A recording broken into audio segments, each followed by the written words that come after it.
Furthermore, some people say that the Quran is a deception. When we ask them, what is the origin of the deception? They give no answer. Can you point out a single deception in the Quran? They cannot answer.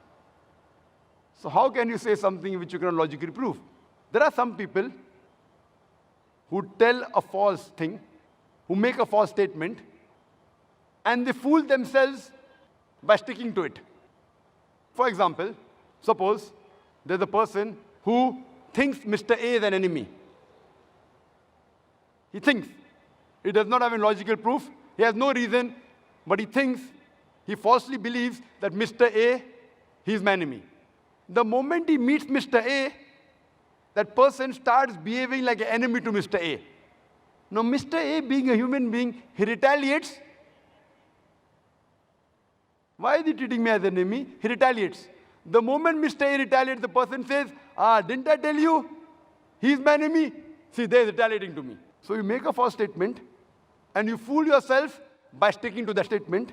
This is what the critics of Islam do. They make a false statement, and they fool themselves by sticking to it. Furthermore, the Quran, it believes in reasoning. And there are several verses which talk about reasoning. You can analyze it. You can discuss the matter of the Quran. Several places, including Surah Ibrahim, chapter number 14, verse 52.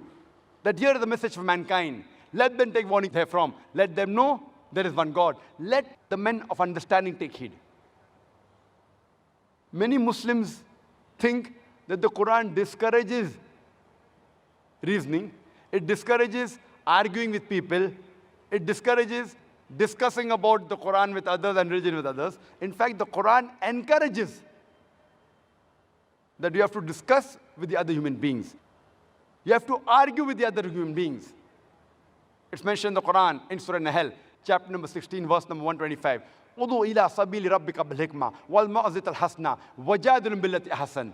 Invite all to the way of their Lord with wisdom and beautiful preaching, and argue with them and reason with them in the ways that are best and most gracious. Quran encourages reasoning and arguing and discussing, but with hikmah and husna, in ways that are best and most gracious.